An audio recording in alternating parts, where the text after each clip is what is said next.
Olá, meus queridos, tudo bem? Como é que vocês estão? Na aula passada, gente, nós continuamos estudando a lei das organizações criminosas, uma aula gigante, né? Vocês devem estar me odiando hoje, mas vou tentar fazer dar uma aula em tempo menor, mas lembrando que o artigo 4º é extremamente importante para a aprovação de vocês. Então, ainda dentro do contexto da colaboração premiada, gente, nós vamos dando sequência aqui na nossa aula. Veja que o artigo 5º da Lei das Organizações Criminosas, ela traz para nós quais são os direitos do colaborador. Claro, se nos artigos e parágrafos anteriores nós vimos como se dá a colaboração premiada, em quais termos, quais os requisitos, quais são as espécies, quais são as possibilidades de retratação ou não, nova ou oitiva ou não, do colaborador. Por seu turno, o artigo 5º traz para nós os direitos do colaborador premiado. Então, aquele que colabora, ele pode usufruir das medidas de proteção previstas na legislação específica, que é essa lei aqui. Essa lei, pessoal, trata da Lei de Proteção às Testemunhas, Lei de Proteção às Testemunhas. Ok? Então, o colaborador ele pode ser amparado pelas disposições da Lei de Proteção às Testemunhas. Exemplo, mudança de nome, endereço, qualquer coisa, qualquer tipo de amparo especificado nessa lei. Tá? Também, o colaborador pode ter nome, qualificação, imagem e demais informações pessoais preservados, veja, não é modificado, como trazido nessa lei, preservado. Então, a pessoa vai colaborar, não vai saber que houve a colaboração, quem foi, que dia. Claro que, em razão de muitos escândalos em determinadas situações, a identidade dessa pessoa ela acaba sendo revelada, na medida em que o colaborador é uma figura pública. Mas a lei ela busca preservar o colaborador nesses aspectos. Tá? Também o inciso 3º, ser conduzido em juízo separadamente dos demais coautores e partícipes.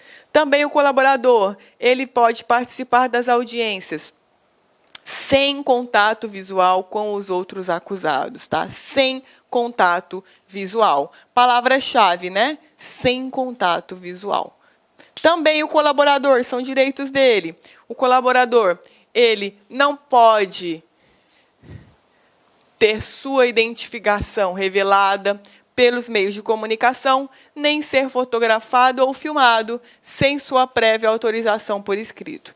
O que nós vemos hoje na televisão, na mídia, nos jornais, que são as fotografias, né? A gente acompanha tudo em alguns crimes, alguns escândalos aí nacionais, na verdade são figuras públicas. Então veja que a função pública ali, agentes políticos que são, a própria natureza da função, ela não permite a efetivação dessa disposição. Mas veja, quando o colaborador ele não é uma figura pública, ele não é um agente político, ele não é uma pessoa conhecida, é perfeitamente possível observar e aplicar as disposições do artigo 5º. Tá? E, por fim, o colaborador ele pode cumprir pena em estabelecimento penal diverso dos demais corréus e condenados. Então, veja que esses são os direitos básicos do colaborador. Agora,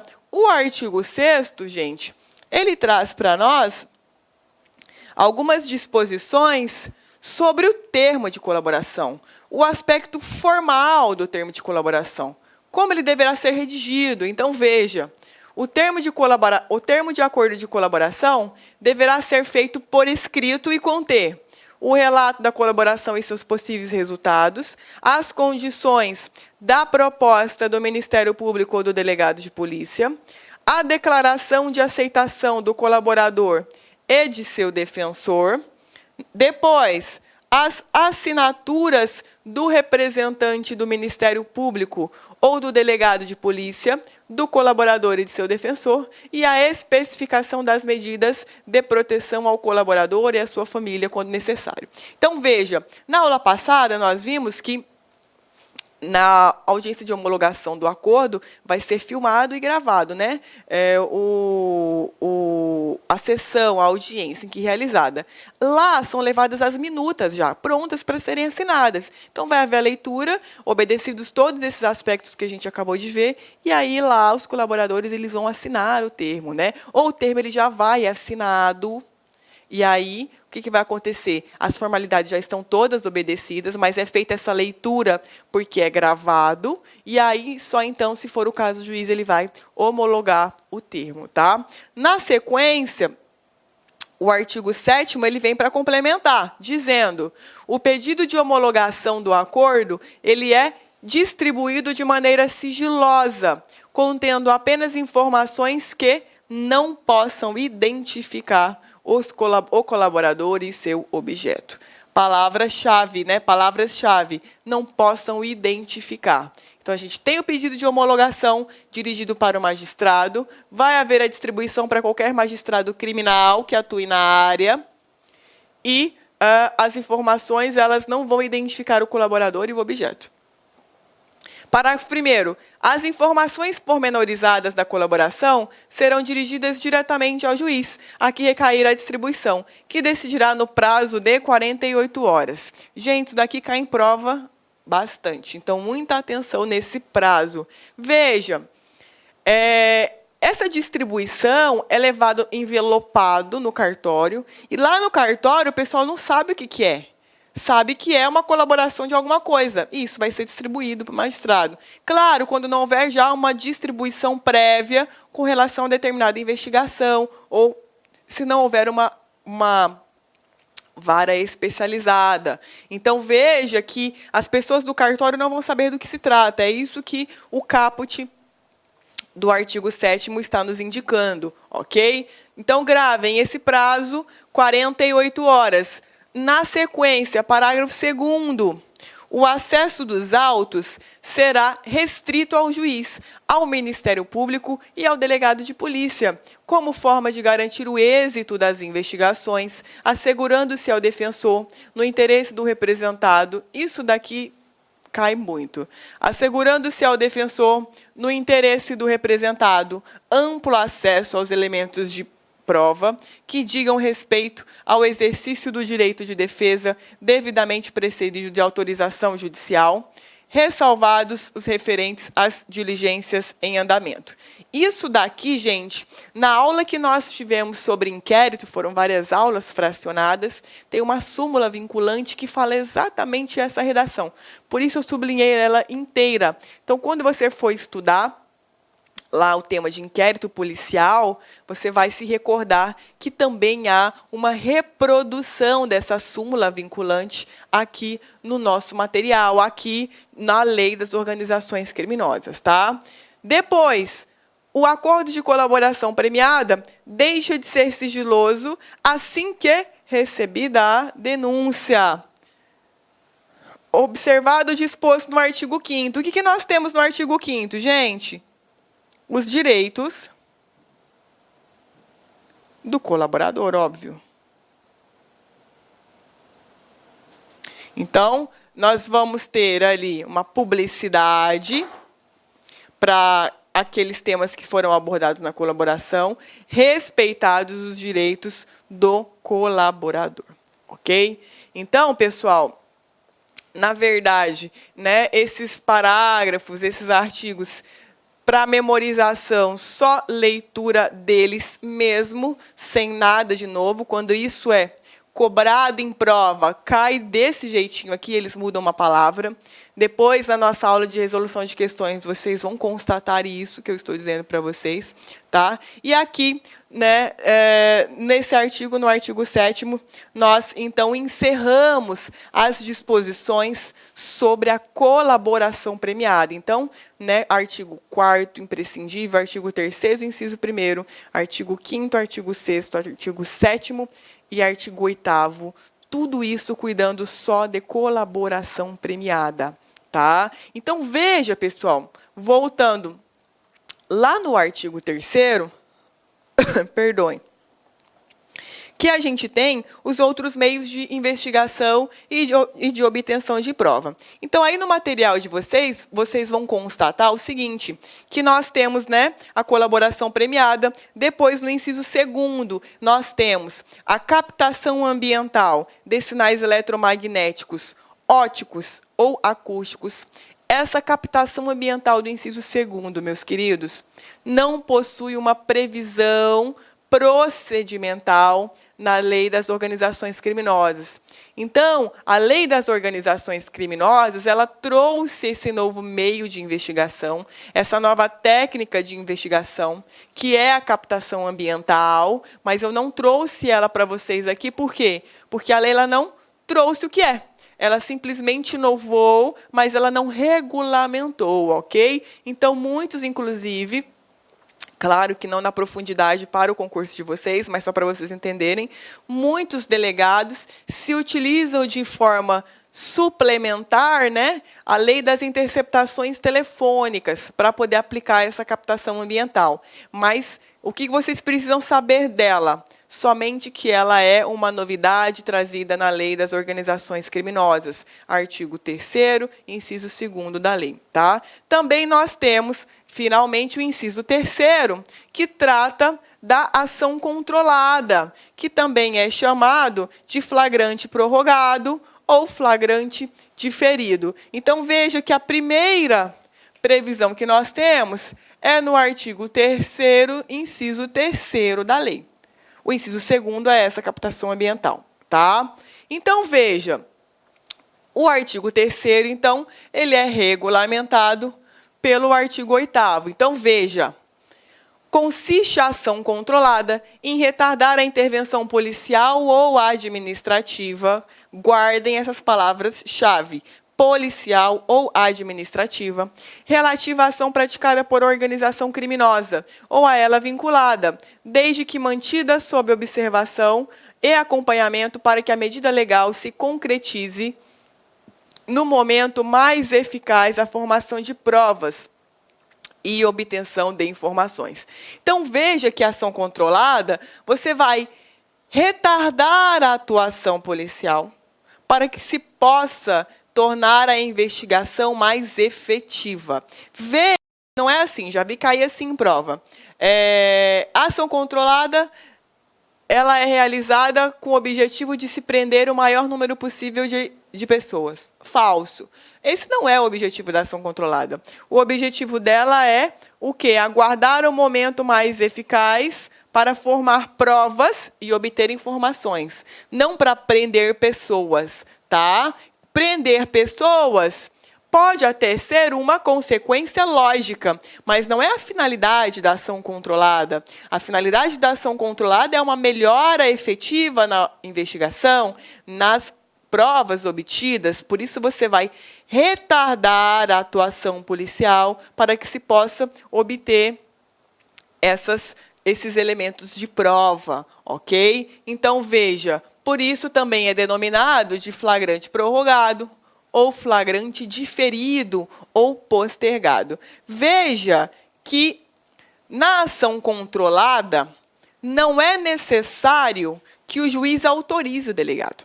O delegado, quando vai realizar uma ação controlada, ele não precisa de uma decisão judicial autorizando ele. Lembra que o juiz não atua muito ou quase nada nas investigações? Então, se você se recorda desse raciocínio, dificilmente você vai esquecer a linearidade disso que eu estou dizendo para vocês. Então, veja, se a ação é controlada, se é um flagrante postergado, diferido, quem que decide? O delegado. O delegado ele precisa que o juiz autorize? Não, porque, na verdade, é o delegado quem preside a investigação em regra. Então, veja que, embora na ação controlada o delegado não necessite de autorização judicial, o delegado deve apenas comunicar ao juiz. Então, veja, o retardamento da investigação policial ou administrativa será previamente comunicado ao juiz competente, que, se for o caso, estabelecerá seus limites e comunicará ao Ministério Público. Então, veja, o juiz ele vai ser comunicado dessa ação controlada.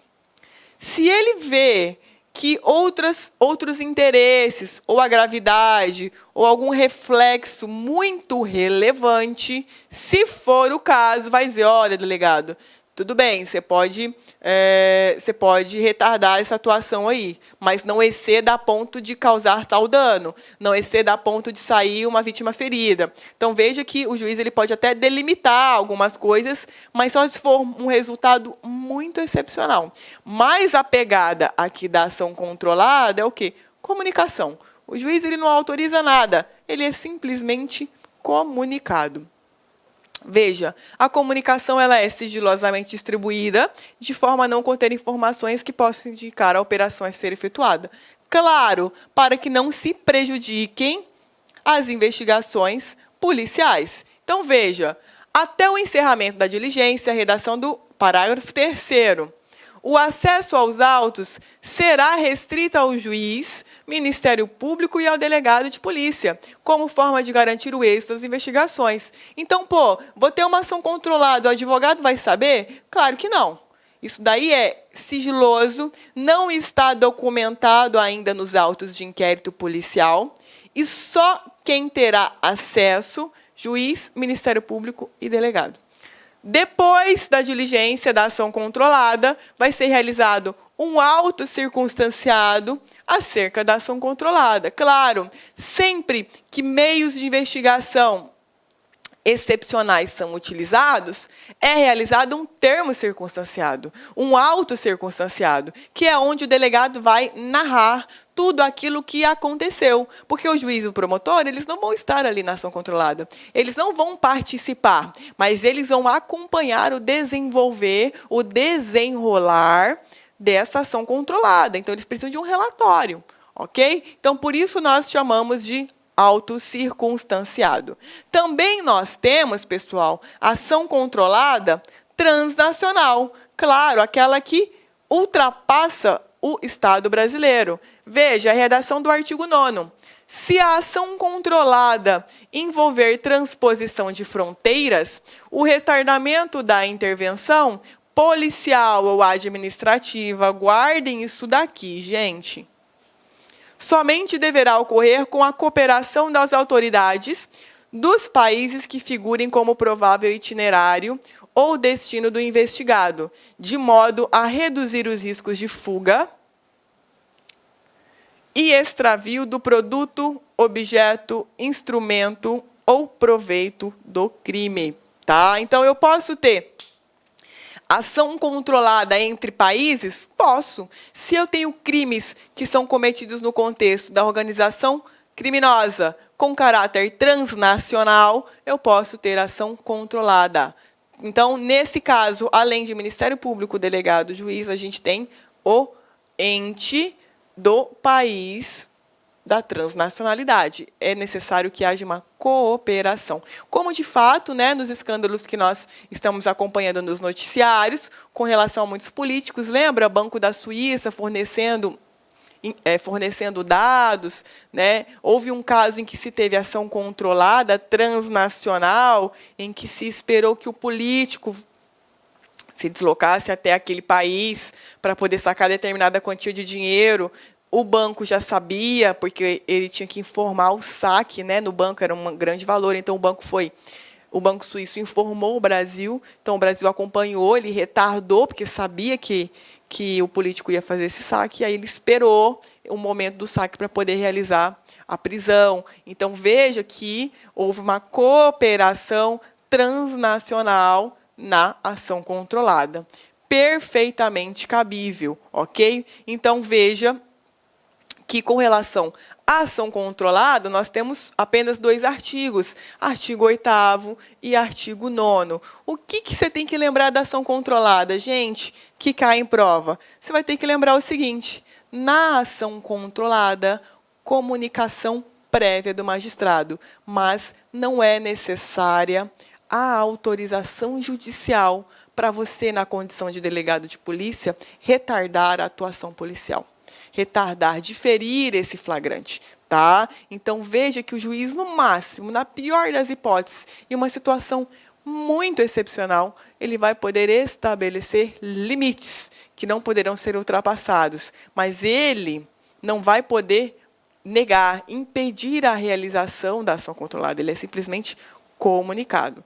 Claro, é uma ação controlada ilegal. Aí, obviamente, o juiz ele vai impedir. Mas fora dessa hipótese, ele é simplesmente comunicado. Então, guardem essas informações, porque em prova, gente, quando eles cobram a ação controlada, é justamente com relação a essa falta de necessidade de autorização judicial. Então, só para te situar, nós estamos lá no artigo 3º, inciso 3º. Na aula que vem, nós vamos começar a falar do artigo 3º, inciso 4º. Então, nós desmembramos a colaboração premiada do inciso 1º.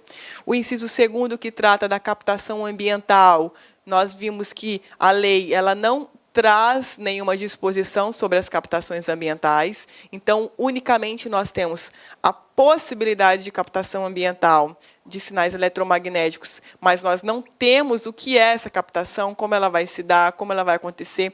Não há uma regulamentação na lei das organizações criminosas sobre ela. Por isso que nós já pulamos para o inciso 3º, que foi a ação controlada.